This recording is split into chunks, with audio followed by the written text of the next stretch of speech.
좋은 것을 예비하신 예수, 주가 되신 이 날에 기뻐하고 즐거워하리.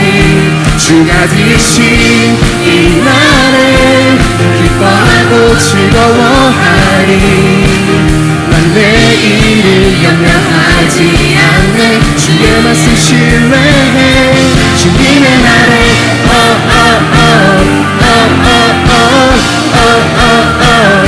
주님의 날에 내 두려움 내려놓고 내 두려움 내려놓고 의심을 뒤로하며 내 눈가슴만 주께 드려 예수.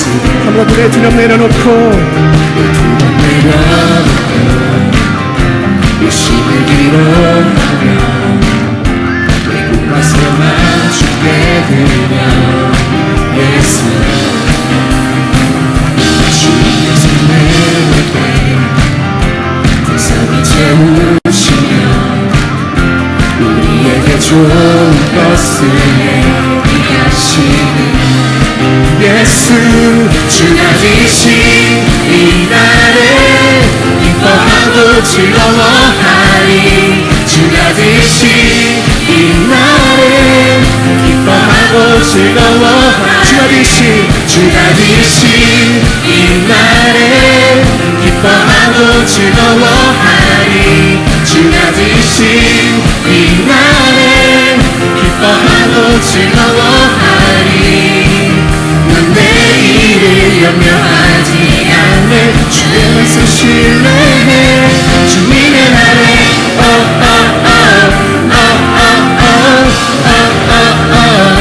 주님의 날에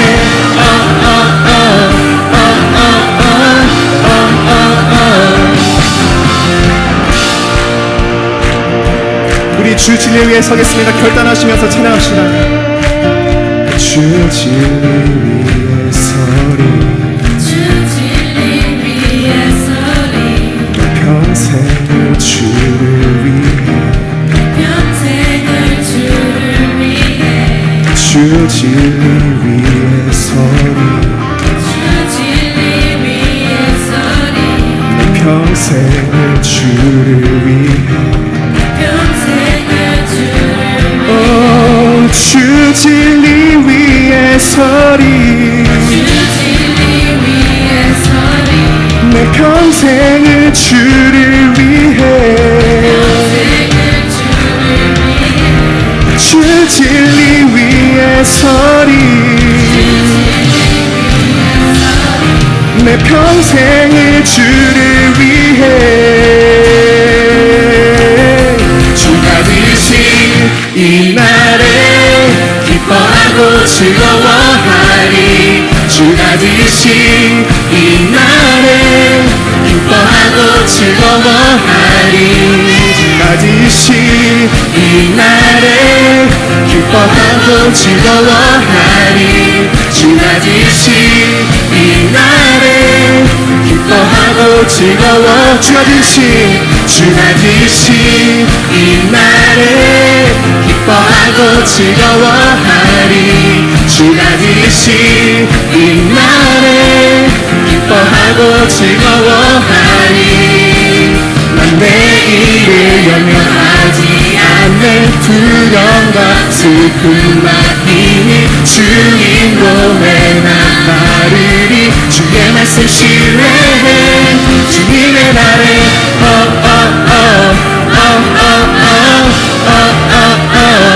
주님의 날에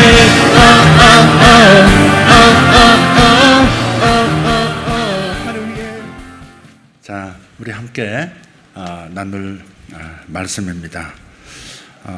오늘 말씀은 청년회장 도신영 형제가 나와서 봉독하겠습니다. 마가복음 4장 26절부터 27절입니다.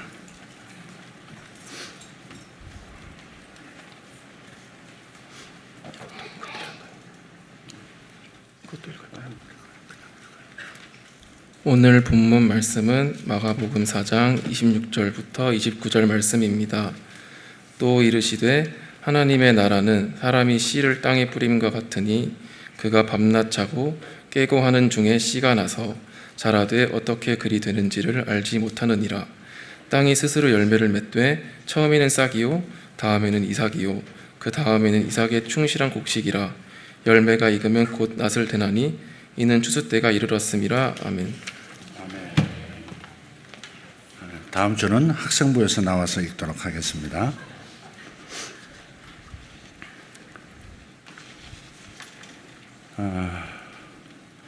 오늘 말씀의 제목은 씨는 성장할 시간이 필요합니다 라는 제목입니다. 씨는 성장할 시간이 필요합니다. 그래서 이렇게 제목을 달아도 되겠다 싶었습니다. 씨, 시간, 그리고 수확. 정말 씨는 성장할 시간이 필요합니다. 씨를 심자마자 즉시 싹이 나고 열매를 맺지는 않습니다. 왜냐? 성장하는 데는 과정이 있기 때문에 그렇습니다. 그래서 이 과정은 먼저 씨앗이 있고 그 다음에 싹이 올라오고 그런 다음에 곡식이 되어질 이삭이 이렇게 잎 사이에서 일어납니다. 그런 다음에 충실한 곡식, 그러니까 거둘 수 있는 완전한 곡식, 쌀로 말하면 그저 밥을 해 먹을 수 있는 쌀로 완전히 성장하는 겁니다. 그 다음에 이제 수확하게 되겠죠. 하나님의 뜻도, 여러분을 향한 하나님의 뜻도 이와 같이 단계별로 온다는 사실을 기억해야 합니다. 이 원리를 깨달으면 이러한 과정을 지날 때 매우 많은 도움이 됩니다. 많은 사람들이 조급합니다. 하나님께서 나를 향하신 뜻이 이것이라고 말씀하셨는데 왜 속히 이루어지지 않는가 하는 조급함이 있는 것 같고, 하나님은 단번에 하실 수 있지 않는가 하는 어떤 순서, 절차, 시간을 건너뛰는 것이 당연한 것처럼 생각하는 습속이 그리스도인들에게 있는 것 같습니다. 그러나 그렇지 않습니다. 자연에 나타난 이 법칙이 영적인 영역에도 우리 인생의 삶의 열매를 맺는 과정에도 동일하다는 사실을 반드시 기억하셔야 합니다. 어떤 사람이 대형교회 목사님을 찾아와서 자기의 비전을 얘기합니다. 이 도시에서 실행하겠다는 거예요. 자신의 청소년 사역이 이러이러한 청사진이 있다. 계획을 밝혔습니다. 그분은 청소년 사역이 필요하다고 생각했고, 그래서 버려진 마트 건물을 20억이면 살 수 있다. 그래서 그 20억 건물을 사들인 뒤로 추가해서 또 20억 정도 드는 그 리모델링을 하면 청소년 센터가 다 잘 준비되어지고 운영할 수 있겠다 하는 그런 얘기였습니다. 그래서 그분은 모든 통계 자료를 목사님에게 보여줬고, 그의 말대로 그 지역에 청소년 센터가 필요하다는 사실도 사실이었습니다. 그래서 목사님은 그에게 마지막으로 물었습니다. 성경 공부를 가르쳐 본 적이 있으십니까? 아니요. 청소년 사역단체에서 이뤄본 적이 있으세요? 아니요. 청소년들을 다뤄본 적이 있나요? 아니요. 이 사람은 한 번도 사역을 해보지 않은 사람이었어요. 그래서 그 목사님은 이렇게 말했습니다. 형제님, 참 좋은 생각이긴 한데 이 청소년 사역이 당신에게는 역사하지 않을 것 같습니다. 당신은 이 사역에서 성공하지 못할 것 같습니다. 있는 그대로 얘기를 했습니다. 그러자 그 청년이 얘기합니다. 왜 안 된다는 말씀입니까? 청소년 사역의 필요성에 입각해서 자신의 계획이 옳다고 끝까지 주장을 하는 겁니다. 지금 이 사람에게는 무엇이 문제입니까? 싹, 씨앗, 싹, 그 다음 이삭, 그 다음 충실한 곡식. 이 순서입니다. 이분은 작게 쓰임 받은 적이 없기 때문에 갑자기 크게 쓰임 받지는 못할 거예요. 여러분의 삶을 향한 하나님의 뜻은 즉시 이루어지지 않습니다. 시속 0km에서 갑자기 100km가 되는 것은 그건 가속이라고 부르지 않고 뭐라고 불러요? 급발진이라고 부르는 거예요. 다시 말해서 사고입니다. 운전할 때도 속력을 올리려면 시간이 필요합니다. 이와 같이 하나님의 뜻을 발견하고 따라가고 성취하는 이 영역에서도 성장하는 과정을 밟는 것, 시간을 들이는 것, 이것이 필수입니다. 그렇게 하나님의 인도하심을 한참 따라가다 보면 더 큰 그림을 보게 될 거예요. 하지만 한 번에 다 볼 수는 없습니다. 성경에 나오는 위대한 인생의 족적을 남긴 믿음의 영웅들 얘기도 자세히 들여다보십시오. 단번에 이루어진 것은 하나도 없습니다. 단번에 이루어진 게 없어요. 우리가 저지난 시간에도 말씀을 나눴듯이 요셉도 마찬가지입니다. 위대한 일을 이루었죠. 성경에 기록할 만큼 위대한 일을 그의 생애 가운데 이루었어요.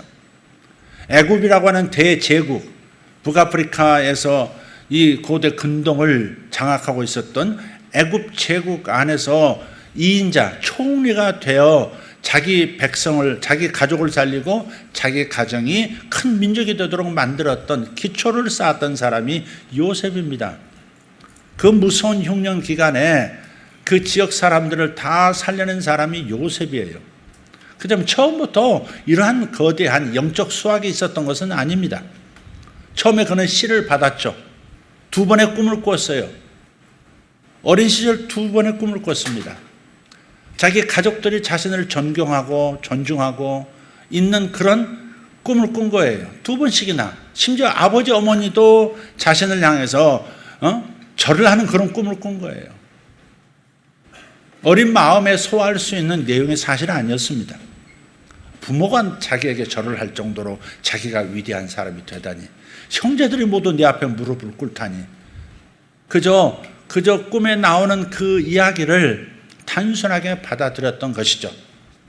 그래서 그는 과정이 필요했던 사람이에요. 시간과 공을 들여야 되는 인생길이었다는 사실을 미리 눈치채야 되는데 어린 마음에 알지 못하는 겁니다. 그래서 애굽이라고 하는 그 나라로 노예로 팔려가게 되지 않습니까? 처음엔 노예의 옷을 입죠. 그런 다음에 노예로서 살다가 또 죄수의 옷을 입습니다. 그리고 나서야 애굽의 총리의 옷을 입는 겁니다.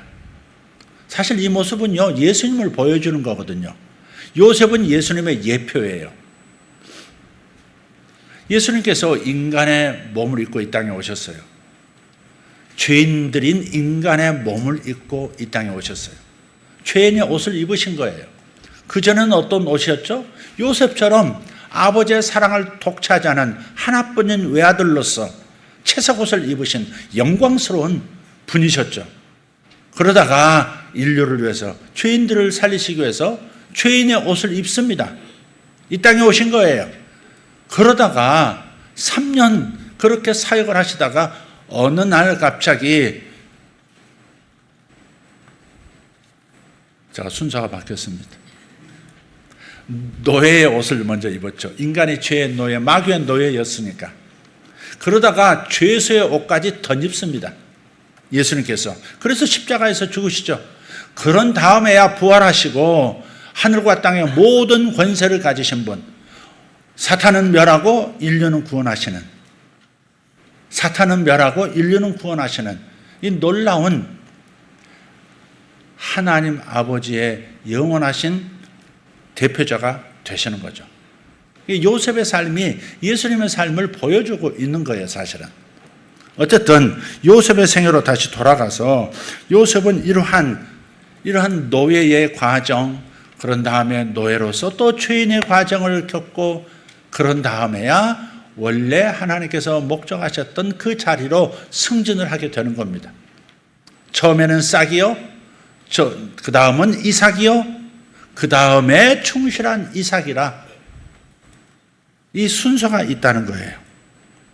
근데 요셉의 생애에서 매우 중요한 점이 하나 있는데요, 저는 요셉의 집중력에 방점을 두고 싶어요.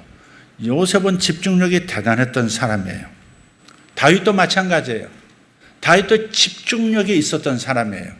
그래서 시편 27편 4절을 한번 읽어보시면 이렇게 되어 있습니다.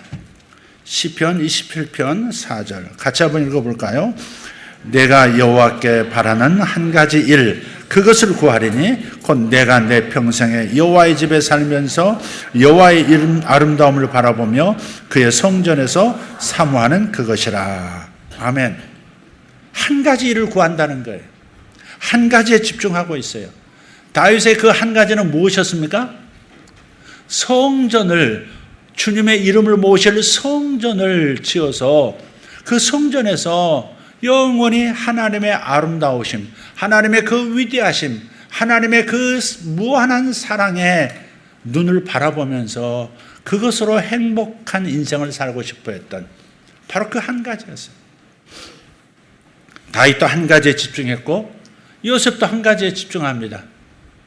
내게 주신 그 말씀이 어떻게 이루어질 것인가 하는 거예요. 그러나 이 말씀을, 이 과정을 건너뛰어서 결론에만 머무르지 않고 요셉은 자신에게 닥친 상황 하나하나에 집중하는 모습을 보입니다. 과거를 생각하지 않아요. 과거에 내가 이렇게 사랑받았었는데, 과거에 아버지 품에 있었는데, 과거에 이랬었는데, 채색 옷을 입었었는데 빠지지 않습니다. 자꾸 과거로 돌아가는 사람들도 있어요. 요셉은 그렇게 하지 않습니다. 요셉만큼 과거가 유일한 삶의 끈이 될 만한 사람이 어디 있었습니까? 졸지에 그 어린 나이에 다른 나라로 노예로 팔려왔으니 얼마나 아버지 품이 그립겠으며 얼마나 어린 시절의 그 사랑이 얼마나 그리웠겠으며 그것을 생각함으로 오늘의 이 고난을 이길 수 있었을 법한데도 요셉은 그렇게 하지 않습니다. 요셉은 자신에게 주어진, 자신에게 닥친 이 상황을 하나님과 함께 하나님을 믿으면서 이 상황에 충실하겠다는 거예요. 그래서 노예로 있을 때, 보디발의 집에서 노예로 살 때 최선을 다하는 겁니다. 성실하게 정성을 다해서 실천하는 겁니다. 성실, 정성을 다해 실천한다. 노예로서 최선을 다하는 거예요. 자신이 주인이 될 수도 없고 자유인이 될 수도 없습니다. 그저 노예로서 살아갈 수밖에 없는 현실이에요. 상황이에요. 그런데 이 상황에 충실한 겁니다. 자, 오늘 설교 길게 하지 않을 거예요. 우리 학생들도 있고 우리 어린이들도 있는데 제가 자꾸 어른 중심으로 해서 제가 이제 실수한 것 같아요. 오늘 길게 하지 않고 짧게 할게요. 조금만 집중하세요. 들을만 하죠? 네. 공부할 때 얘들아, 공부할 때 수학 시간에 무릎 위에다가 영어책 꺼내놓고 공부하는 놈이 있어. 이거 손 들어봐. 그런 애들 있지? 생물 시간에 화학책 꺼내놓고 있고 그런 놈들 공부를 잘하든 못하든 윤서야 잘해 못해? 해본 적이 없어서 모르겠지. 못할 것 같지, 그치? 카리스마 있는 인생이 되려면 하면서 낯선 어떤 인물인데 이 짧은 뭐라 그러나 톡이라 그러나요? 뭐라 그러나요? 짧은 영상 나오는 거 있죠. 1분 정도 나오는 거. 뭐 그런 거. 거기 보니까 어제 갑자기 이렇게 우연히 보니까 있더라고요. 카리스마 있는 인생이 되려면 4가지가 있어야 된대요. 근데 첫 번째가 뭔지 아세요? 한 가지에 집중하래요. 그분도 그러더라고요. 한 가지에 집중하세요. 그러더라고요. 먹을 때 먹고, 들을 때 온전히 마음을 다해서 들으라는 거예요. 뭔가 할 때 그 하나에 집중을 하지, 그거 하면서 다른 것에 마음을 분산하지 말라는 거예요. 성경에도 눈이 밝은 사람, 눈이 성한 사람은 온몸이 밝을 것이다. 예수님이 그렇게 말씀하셨어요. 산상수훈에서. 근데 거기서 눈이 밝은 사람이라는 말은 제대로 시력 좋은 사람을 얘기하는 것도 아니고 마음이 투명한 사람 그런 것도 아니에요. 그 single eyes라는, 그러니까 초점이 분명한 사람은 온몸이 밝을 것이다. 인생이 밝을 것이다. 그런 거예요. 현인들의 말도 그렇고 주님의 말씀도 그렇고 믿음의 영웅들의 삶도 그래요. 그러니까 항상 무엇을 할 때 자기에게 닥친 그거에 집중하는 것. 요셉이 그랬단 말이에요. 노예일 때는 노예로서 충실한 거예요. 집중하는 거예요. 옛날 과거 생각하지 않아요. 형들이 내게 가했던 상처 따위 생각하지 않아요. 과거에 붙들려 사는 사람들도 있어요. 잊지 못한다는 거예요, 그거. 뭘 잊지 못해요? 아니지, 생각 안 하면 되지. 그러니까 지금 내게 주어진 이 상황에 충실한, 집중하는 것. 싹이 날 때는, 씨앗일 때는 싹을 내는데 집중하고, 싹일 때는 그 다음에 이 싹이 탄생하도록 집중하고, 이삭이 생겼으면 이제 충실한 곡식, 거둘만한 곡식이 되도록 충실한 거예요. 충성하는 거예요. 그게 요셉에게 있었던 거죠. 그러니까 총리가 되어도 충성스럽고 충실하고 성실하고 한 거예요. 작은 일에 성실하지 못하면, 작은 일에 집중하지 못하면, 그러면서도 큰 거를 바라고 있다면 그 사람은 허공을 치는 인생입니다. 아무것도 거둘 것이 없는 인생이 돼버려요, 결국. 그래서 주어진 현실에 최선을 다할 것. 학생이면 공부하는 데 집중하는 거예요. 뭐에 집중해요? 다 초점이면 안 돼요. 다윗이 오직 한 가지에 집중했어요. 군인이기 때문에 항상 승리하게 해주세요. 기도할 수 있어요. 또 내 인생 자꾸 목숨을 위협받는데 저 생명 지켜주세요. 건강 지켜주세요. 라고 기도할 수도 있어요. 왕이 되게 해주세요. 계속 그럴 수도 있어요. 그러나 다윗의 마음은 항상 초지일관. 목동으로 있을 때나 군인으로 있을 때나 왕이 되었을 때나 오직 여호와의 전에서, 하나님의 성전에서 하나님의 그 아름다우심을 바라보면서 영원히 행복해하는 것, 그것을 저는 바랍니다. 이거 하나로 초질관 달려오는 거예요. 바로 그것입니다. 그래서 요셉의 생애에서 중요한 것, 요셉의 집중력을 한번 생각해 보라. 주어진 상황에 집중했던 그의 모습을 한번 배웠으면 좋겠다는 겁니다. 사도 바울도, 신약 성경의 사도 바울도 그런 말씀을 합니다. 빌립보서 3장 13절 14절에서 이렇게 말합니다. 오직 한 일, 뒤에 있는 것은 잊어버리고, 따라합시다. 뒤에 있는 것은 잊어버리고, 과거는 잊어버린다 그 말이에요. 과거는 잊어버린다. 아니 떠오르는 걸 어떻게 해요? 아니 떠올라도 의지로 이거 아니야, 넌 아니야 하고 밀어버리면 되는 거예요. 넌 아니야. 그러면 시작. 넌 아니야. 넌 아니야. 밀어버리면 되는 거예요. 근데 곱씹으면 말리는 거죠. 배후에는 사탄이 내 에너지 뽑아먹고 있고 현실에 충실하지 못하게 하고, 그래서 미래가 밝지 못하도록 만드는 매우 전략적인 사탄의 계획이 거기 있습니다. 지난 일을 자꾸 생각하는 겁니다. 어렸을 때를 자꾸 생각하는 겁니다. 그것도 좋은 것을 생각하는 것도 아니에요. 상처받은 것, 나를 괴롭힌 것, 그때 불행했던 가정, 이런 걸 자꾸 생각하게 만듭니다.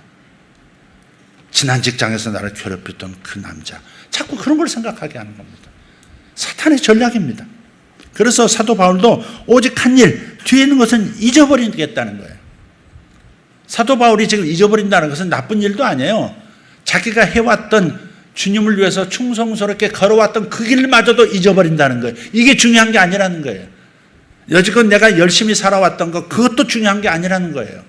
지금 내가 어떻게 사느냐가 중요하다는 거예요.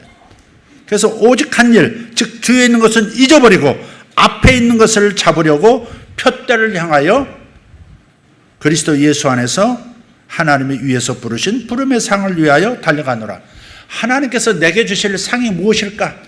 내게 씌워주실 면류관이 어떤 면류관일까? 이거 하나 바라보면서 오늘 현실에 집중해서 충성스럽게 충실하게 살아간다는 거예요. 진짜 이게 필요하지 않나요? 학생들도? 청년들은 안 그렇습니까? 내일에 대한 기대와 계획도 중요하고요. 내가 살아온 궤적도 중요한 것은 틀림없어요. 그러나 진짜 중요한 것은 오늘 내게 주어진 이 상황, 내게 주어진 이 현실에 내가 집중할 수 있느냐 없느냐가 나의 마지막을 결정하기 때문에 집중하셔야 된다 이 말이에요. 사람의 힘은 그 사람의 집중력에 달려 있어요. 레이저 광선 한번 생각해 보세요. 초점이 흩어지면요, 힘을 잃어버려요. 레이저 광선으로요, 철도 절단하고요. 네, 이 철을 절단하려면 아주 그 광선을 가는 선으로 초점을 맞춰야 합니다. 바울은 오직 한 가지 일, 위에서 부르신 그 부름의 상을 위하여 달려간다. 그것이 바로 바울이 세상을 제자리로 뒤집어 놓은 비결입니다. 저와 여러분이 무언가를 진정으로 성취하고 싶다면 그것에 집중하셔야 합니다. 특히 현재 주어진 일에 집중하셔야 합니다. 누가 노예의 삶을 기대하며 바라며 산 사람이 있었겠어요? 요셉도 마찬가지죠. 노예 삶이 뭐가 좋다고? 자유인이었던 사람이 갑자기 노예가 돼서 노예로서 살아간다는 것이 뭐가 행복하다고. 그러나 그 노예의 삶이라고 하는 이 상황에 집중했었던 요셉의 지혜를 우리는 반드시 취해야 합니다. 취하시기를 바랍니다. 사람의 비전을 망가뜨리는 방법은요, 그에게 두 가지 비전을 주는 거라는 말이 있어요. 그 사람의 비전을 망가뜨리는 방법은 그에게 두 가지 비전을 주면 된다. 주의가 분산된 사람, 초점이 나뉜 사람, 눈이 사시가 되어버린 사람은 퍼진 레이저 강선처럼 쓸모가 없습니다. 세상 일에 주의가 산만해져서 그의 마음은 어두워질 거예요. 세상적으로 살면 영적인 분별력에 방해를 받기 때문에 이 세상은 하나님을 아는 데 도움이 되지 않는 겁니다. 세상은요, 온갖 가치를 우리에게 얘기해요. 온갖 가치를 우리에게 심어주려고 해요. 불경건하고 적그리스도적인 이 사회가, 이 세대가 선전하는 그 가치와 삶의 방식, 하나님께서 우리에게 바라는 것과 반대되는 것들이 대부분입니다. 슬프게도 많은 그리스도인들이 세상에 몰입해서 마음이 나누어지고, 그래서 명철이 어두워지고 하나님의 생명으로부터 멀어져 갑니다. 우리 학생들 가운데도 쟤는 공부해도 잘할 애인데 쟤 왜 운동한다 그러지? 쟤는 공부도 잘했는데 갑자기 왜 연예인 되겠다 저러지? 그럴 때가 있어요. 나이 든 사람들이 이제 가지고 있는 인생을 살아본 결과 쉽지 않은 길이라는 것을 알기 때문에 그렇게 이제 염려하는 거죠. 근데 우리 농구하는 우애를 보니까 아주 어렸을 때부터 뭐 때문에 꽂혔는지는 모르겠어요. 항상 농구밖에 모르더라고요. 공부를 잘하는 아이였던 걸로 내가 기억해요. 머리가 좋아요, 보니까.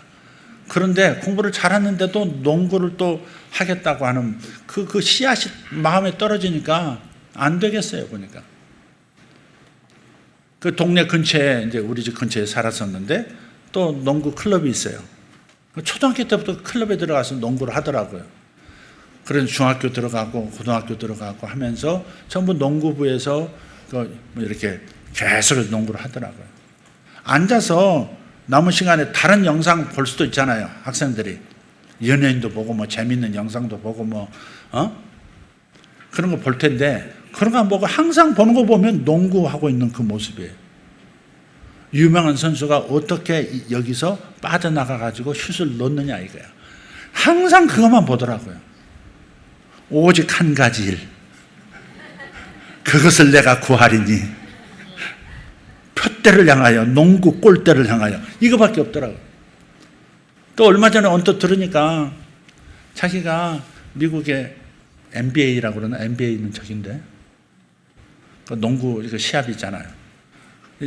현재 유명한 선수들, 세계 탑들이 경기하는 모습을 직접 좀 봐야 되겠다는 거예요. 그렇게 가겠다는 거예요. 미국을 가겠다는 거예요. 뭘 보러? 농구 시합하는 거 보러 가겠다는 거예요. 그 비싼 비행기 해가지고 해가 다 들어가지고 농구 보게. 그러니까 적어도 이 정도라면 이 아이는 대성할 수 있다고 생각해요. 남의 자식이라고 하면 안 해주는데 얘는 대성할 수 있다고 생각해요. 그냥 좋아하는 게 아니에요. 그거밖에 없는 아이예요. 그러니까 그렇게 가는 거거든요. 투자할 만한 가치가 있죠. 아마 진짜 현장에서 세계에서 탑 클래스가 경기하는 걸 보면 자신도 모르게 뭔가 기름 부음을 얻을 거예요. 또 속없이 아빠가 따라가겠다고 아들 핑계대고 미국 구경하겠다고 그러는 것 같은데 꿈 깨시고 아들만 갔다 오도록 그렇게 한번. 어쨌든 우리가 세상에 너무 몰입하면 마음이 나뉘어져요. 그러면 어두워져요. 명철이 어두워진다고. 조명철 집사님, 어두워진다. 명철이 어두워져요. 그리고 하나님의 생명으로부터 멀어져 갑니다. 하나님의 말씀에 무지한 성도들이 그토록 많은 이유는 많은 그 영상들, 많은 그 세상의 쓰레기 같은 내용들을 보느라고 하루에 대여섯 시간, 7, 8시간씩 시간을 뺏기기 때문에 그러지 않나 싶어요. 5분 정도 큐티책 읽었을 뿐인데 자신은 말씀 안에 있다고, 말씀 안에서 충분한 시간을 보냈다고 생각하는 청년들도 있어요. 남는 시간에 짬짬이 하나님과의 관계를 세워가려고 하십니까? 그렇게 해서는 하나님의 뜻 가운데서 하나님의 뜻을 성취하는 수학의 계절로 들어갈 수 없습니다. 그것은 하나님과 교제하고 말씀을 읽는 것, 주님을 묵상하는 것, 이것을 최우선순위로 삼아야 가능한 일입니다. 또 이런 구절이 있어요. 시편 19편 7절 8절을 보면, 제가 이렇게 말하면 띄워주는데 지금 안 띄워주는 것 같아요. 여호와의 율법은 완전하여 영혼을 소성시키며 여호와의 증거는 확실하여 우둔한 자를 지혜롭게 하며 여호와의 교훈은 정직하여 마음을 기쁘게 하고 여호와의 계명은 순결하여 눈을 밝게 하시도다. 아멘. 그러니까 하나님의 말씀은 완벽해서 우리가 길을 잃었을 때 하나님께로 돌아가는 길을 알려준다는 겁니다. 실수를 했거나 낙심했거나 상처를 받았을 때 나의 혼을, 나의 마음을 소생시켜 줄 수 있는 것은 오직 하나님의 말씀입니다. 하나님의 말씀은 살아있습니다. 여러분 그냥 듣지 마세요. 그냥 아멘하지 마시고 하나님의 말씀은 살아있어요. 어떤 문자에 묶여 있는 것도 아니고요. 한번 말한 것은 지나간 것도 아니고요. 성경에 나온 역사적인 기록들, 하나님의 말씀들은 지나간 사실로 끝나지 않아요. 지나간 이야기가 성경에 기록됐다면 성령이 기록하게 하신 것이고 그것은 살아있는 말씀인 거예요. 그래서 요셉의 14년 그 풍년과 흉년에 대해서 다시 이 말씀을 성령의 감동 따라 끄집어내서 선포했을 때, 그리고 7년 흉년이 드디어 그 무서운 흉년이 지구촌을 덮는다고 하는 것을, 미국에서부터 시작해서 덮는다고 하는 것을 지금 선포한 마당입니다. 근데 어떻게 요셉의 그 7년 풍년과 7년 흉년이라고 하는 고대 시대에 잠깐 있었던 그 사건이 어떻게 현실 속에서 다시 사용할 수 있는 그런 내용이냐 이거예요. 저는 이것을 뭐라고 지금 신학적으로 표현하냐면 말씀의 상황화예요. 신학에서 상황이라는 단어를 별로 좋아하지 않아요. 상황신학이라는 게 있거든요. 상황신학과 말씀의 상황화는 달라요. 좀 어려운 얘기해서 미안합니다. 말씀의 상황화는 상황신학하고도, 상황신학은 뭐냐면 이 시대의 상황에 따라서 말씀을 재해석해야 된다는 거예요. 지금은 동성애라고 하는 것이 너무 자연스럽기 때문에 지금 나는 고추가 달렸지만 아무래도 난 여자 같아. 나를 여자라고 불러주세요. 여자 화장실 쓸 거야. 이렇게 말한 사람이 많아졌다고 해서 성경에 있는 절대 여자를 성적인 대상으로 여기서는 안 된다는 이 말씀을 재해석해서는 안 되는 거죠. 그런 의미에서 상황신학은 좋은 신학이 아니에요. 이 시대는 상황신학으로 이해하라고 우리 교회에, 우리 성도들에게 요구하고 있어요. 왜 너희들만 왜 답답하게 성경 안에 갇혀가지고 이 시대에 이런 흐름을 적응하지 못하고 너희들만 독불장군처럼 너희들만 옳다고 그러느냐? 왜 그것을 죄라고 그러느냐? 이렇게 요구하고 있다고요. 이것은 상황신학적인 요구인 거예요, 이게. 근데 거기에 따라서 미국에 있는 감리교단은 이미 동성애를 인정하고요. 동성애 목사 안수도 했고요. 동성애를 반대하는 목사는 쫓아내고 있습니다. 교단에서 그냥 잘라버려요. 목사 노릇도 우리 감리교단 목사 아니야. 내쫓아버립니다. 전번에 오셨던 목사님 한 분이 그런 일로 교회에서 그냥 사임하신 분이세요. 그날 그 설교하고 있는데 그분이 거기 계셨던 거예요. 미국에 오신 분이. 근데 말씀의 상황화라고 하는 것은 말씀은 항상 살아있기 때문에 풀은 마르고 꽃은 시드나 하나님의 말씀은 영원히 살아있다 그렇게 고백한 것처럼 이 시대에도 요셉에게 나타났던 그 선포되었던 말씀이 오늘 이 시대에 살아있다 이 말이죠. 그래서 말씀이 상황화될 수 있는 거예요. 성령의 감동을 따라서 어떤 역사적 사건에 대한 성경 말씀의 기록을 가져다가 선포하면 그 말씀이 이루어지도록 살아있는 말씀이기 때문에 그 말씀이 이루어지도록 그런 상황이 펼쳐져 버리는 거예요. 그러니까 교회가 이 세상을 향한 이 세상 속에서 교회의 역할이 매우 중요한 거예요. 하나님의 말씀을 가져다가 그 말씀이 현실이 되도록 만드는 말씀의 상황화를 이룰 수 있는 그 주체가 바로 교회이기 때문에. 그래서 여러분 눈에 안 잡힐 수 있어요. 지금 대공황 수준의 어떤 어려운 일들이 오고 있는 것을 여러분 시야에 안 잡힐 수 있습니다. 전문가들이라면 아실 수 있을지 모르겠어요. 그러나 전문가들이 뭐라고 말하든 대중이 뭐라고 말하든 저는 하나님의 말씀하신 것에 대해서 그냥 그대로 얘기할 뿐입니다. 말씀의 상황을 믿기 때문에 저는 그대로 말할 뿐입니다. 그래서 여러분들이 지금은 섣부르게 뭔가를 막 이렇게 땅 사놓고 집 사고 그럴 때는 아닌 것 같아요. 굉장히 경제가 어려워지면 그런 것들이 붕괴되거든요. 부동산 가격도 붕괴되고 심지어 주식시장도 붕괴될 수 있거든요. 그러니까 그런 것을 아는 분들이라면 경제에 대해서 밝은 분이라면 주변에 적절한 수준으로 얘기도 해주시고 우리 성도들 가운데 그래서 준비할 것이 무엇인지 우리가 무슨 마음의 준비를 해야 되는 건지 그렇다고 해서 여러분 두려워할 일은 아닌 것은 그건 뭐냐면 이 세상은 자원이 한정되어 있어서 지난번에도 말씀드렸듯이 항상 없다 부족하다 그래서 더 주세요에 매여 있어요. 그러나 우리는 땅에서 살고 있지만 우리는 또한 하늘에서 이미 살고 있는 존재예요. 예수님을 통해서 하나님 나라로 들어갔고 그 하나님의 통치 아래서 하나님 나라의 풍성한 걸 보고 있고 그 자원을 끌어다 쓸 수 있는 사람들이에요. 베세다 광야에서 먹을 것이 없어서 사흘 동안 굶주린 사람들을 어떻게 할 것인가 고민할 때 제자들은 땅의 시야에서 생각했지만 예수님은 하늘을 사신 분이었기 때문에 하늘의 시야에서 모든 것을 계산하십니다. 그래서 이 사람들을 먹일 수 있다는 거예요. 아무것도 없는데 이 사람들을 배불리 먹일 수 있다고 생각하시는 거예요. 왜? 하늘의 자원을 보시기 때문에.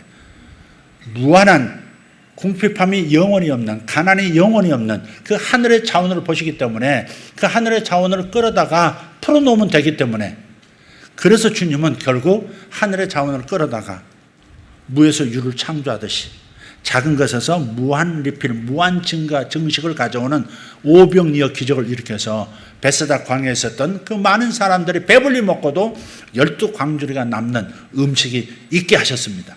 그런 것처럼 어떤 일이 이 지구상에 지금 벌어진다 할지라도 하나님께서 우리의 삶을 책임지실 것이고 고센 땅에서 이스라엘 백성들은 보호해 주셨듯이 우리들을 보호하시고 먹이시고 입히시고 살아갈 수 있도록 만들어 주실 것입니다. 두려움으로 반응할 일은 아니지만 세상은 그렇게 될 것이다라고 말하지 않을 수가 없다 하는 겁니다. 하나님의 말씀은 살아있습니다. 하나님의 말씀은 살아있습니다. 그래서 하나님의 말씀을 가까이 하시기를 다시 한번 부탁합니다. 학생들 공부할 때 미국에 이런 교재들이 있어요. 수학이면 수학, 물리학이면 물리학이고 한 챕터마다 한 과목마다 이렇게 성경 구절이 이렇게 적혀 있는 성경 구절이 적혀 있어요. 이렇게 그 수학 그 공식에 맞는 성경 구절이 적혀 있더라고요. 그래서 학생들을 공부할 때 하나님의 말씀을 먼저 읽고 말씀을 묵상한 다음에 그 공부를 하는 거예요. 그래서 여러분도 그 상황을 만드셔야 돼요. 여러분들도 말씀 카드 받으셨을 거예요. 가지고 다니면서 핸드폰에 저장해서 말씀을 그냥 읽으세요. 읽고 공부 시작하세요.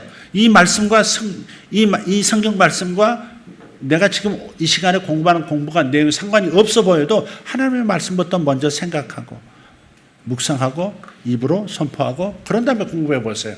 반드시 명철을 주실 거예요. 그 공부를 효과적으로 마음에 담을 수, 머리에 담을 수 있도록 만들어 주실 겁니다. 지혜 있게 하기를 바랍니다. 원종수 권사라는 분이 있습니다. 그분이 서울대를 수석으로 서울의대를 졸업하시고 그 다음에 이제 미국에서 유명한 암 박사, 지금도 의사를 하고 계신지 잘 모르겠습니다만 그 원종수 박사님이 어린 시절에 어머니를 따라서 이제 늘 예배를 갔어요. 예배를 가고 이제 부지중에 이제 누워서 어머니 무릎 베고 누워서 있으면서도 하나님의 말씀을 듣고 그 어린 마음에 이렇게 슬쩍슬쩍 들려오는 그 말씀이 마음에 많이 박혔고 그래서 기도하는 법을 이제 배우기 시작했어요. 기도를 항상 합니다. 공부하기 전에 기도하고 그 다음 공부하기 전에 또 기도하고 그 다음 공부할 때 성경 말씀 한 장 읽고 또 기도하고 공부하고 이런 패턴을 계속 이어간 거예요. 근데 고등학교 때, 고3 때 여러분 그거 배우라고 하는 말 아니에요? 고등학교 때 시험을 보는데 매우 중요한 시험이었던 모양이에요. 마지막 평가 시험. 그런데 시험 볼 때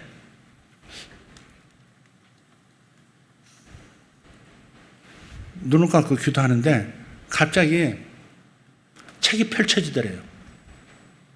그래가지고 시험 문제를 보다가 답이 생각 안 나면 눈을 이렇게 감으면 이렇게 그 책 읽었던 그 부분이 싹 펴지는 거예요. 답이 여기 있네. 그걸 적고 또 맥히면 또 눈 감으면 그것도 이렇게 보이고 그걸 또 적고 그래서 최고점을 받았다는 거예요. 근데 수학은 안 되더래. 거긴 답이 없으니까. 수학책은 문제만 있지 답이 없으니까 딴 건 다 돼가지고 만점을 맞았는데 수학은 자기 실력대로 할 수밖에 없었대요. 하나님이 항상 이렇게 하시는 건 아니지만 하나님의 말씀은 공부하는 학생들에게도 명철을 주시는 거예요. 그러니까 하나님의 말씀을 가까이 하는 이것을 먼 얘기로 듣지 말고 한번 실천해 봤으면 좋겠어요. 우리 대학생들, 우리 중고등부 학생들, 우리 초등학생들도 마찬가지예요. 하나님 말씀 먼저 암송 한번 하고 그 다음에 공부하고 하나님 말씀 또 암송하고 공부하고 이렇게 한번 해보시라는 거죠. 그게 반드시 역사가 있습니다.